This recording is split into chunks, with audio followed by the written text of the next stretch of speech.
my name's Frank Hennessy. I'm a third year UC student. Basically, I study social science, youth and community work, and I'm also a PRO volunteer at UCAFE in Ballyhan. Today, I should be talking to Robert Bolton about the transition from being an undergrad to a PhD student, and basically the changes, the life changes, and the college changes. Basically, how it affects him, and I know just an abstract, an overview of not a long story, but just the basics of how it changed him and how it changed his life and perspective of things. But I should be also talking to Robert about UCAFEs and masculinity, as that's the research that he's actually doing as well. And how I got to know Robert is he actually, one of the youth clubs, UCAFEs, he actually researched was Ballyhan UCAFE, we're in PRO of UCAFE. And the more I learned about the academic side of things, the more impressed I was, as I knew from nearly 3 years experience. But it's also amazing what you learn through the academic side of things to actually put a new perspective, a new lens, theoretically, and methodology, and basically the way you see things so much different from those, so much more academically than you would before. And basically I certainly have used that to my advantage when I'm working with younger kids, because it's a lot easier to explain and to understand them from it. Now, I shall turn you over to Mr. Robert Bolton. Hello, Robert. My first question for you is basically, it's a simple one. How was the transition from being an undergrad to a PhD, more or less over summer, over the night? Well, it was very surprising, because I originally planned to do the Masters in Sociology, but I came across on the Applied Social Studies website that there was a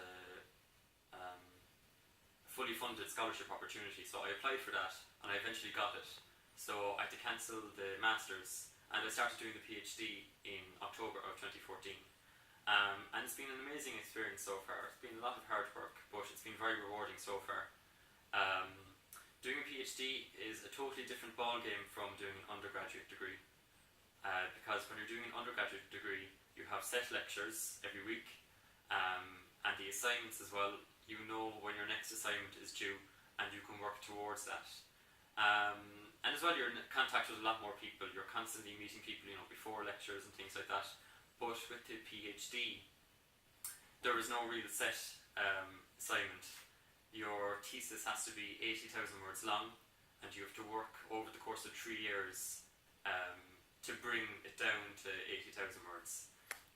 Because one of the things with doing a PhD is that you write so much, and the big issue is bringing that down.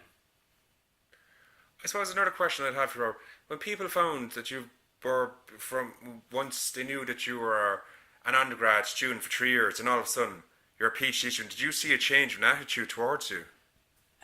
Did people treat you with more respect, said, oh my god, we thought you're intelligent, but you're super intelligent, you're a pure intellectual academic person who's that much above us, or what was the reaction amongst most people? Yeah, that's a good question, because I did have some of that in my own family. I did mention to them that I would someday like to do a PhD, and people were very surprised that I got it. One of the big surprises that people had was, how can you do a PhD straight after your undergraduate? Because with a lot of courses, for example computer science, you have to do a master's before you can be considered to do a PhD. So there's that kind of misperception out there as well about PhDs, but I told everyone that for certain courses like social science, you can actually progress to the PhD after it. So I had a lot of those questions as well. Was there any jealous or envy out there amongst your fellow undergrad students when they found out that you had got accepted for the PhD course of your choice? I wouldn't say. Or was there congratulations and goodwill wishing and so on and so forth? Congratulations and goodwill. There was a lot of good luck as well, because they all knew what a PhD involves. It involves doing that thesis of 80,000 words. And everyone hears stories of PhD horrors and things like that as well. I suppose another question now, before we go on to the next topic, is from writing a 15,000 word dissertation to writing an 8,000, that's something jumping. It's a scary jump at that from my perspective now. How do you find it? Yes, it's a massive jump.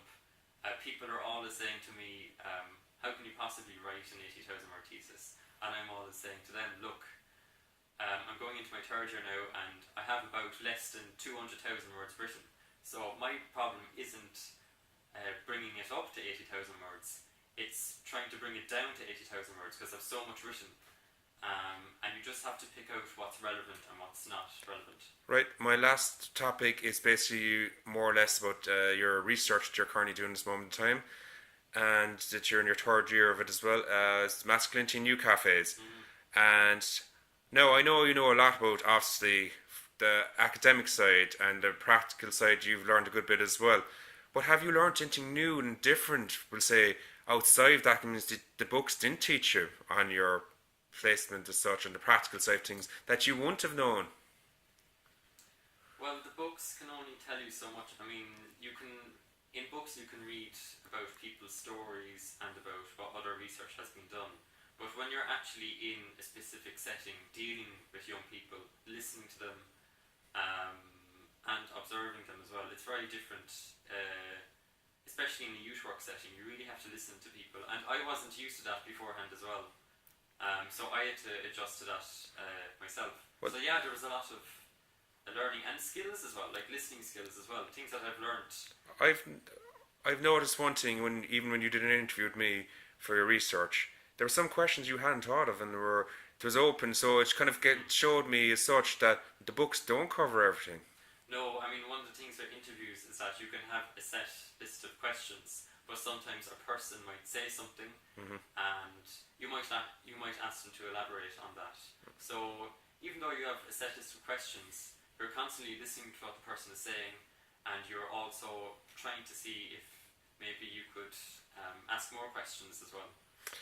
Right, Robert Bolton, thanks very much for your time. It's obviously of your busy schedule, and best of luck to finishing out your PhD research. Thanks, William. Best of luck to yourself. Thank you. And it'll be strange because you'll be finishing your PhD around the time I'm finishing my undergrad, but they're still both highly qualified qualifications and great achievements no matter what level they may be, whether it be a level 8, 9, 10. It's an amazing achievement, especially from UCC, which is a great university. And thank you very much and this is my presentation. My own is Frank Hennessy. Thank you.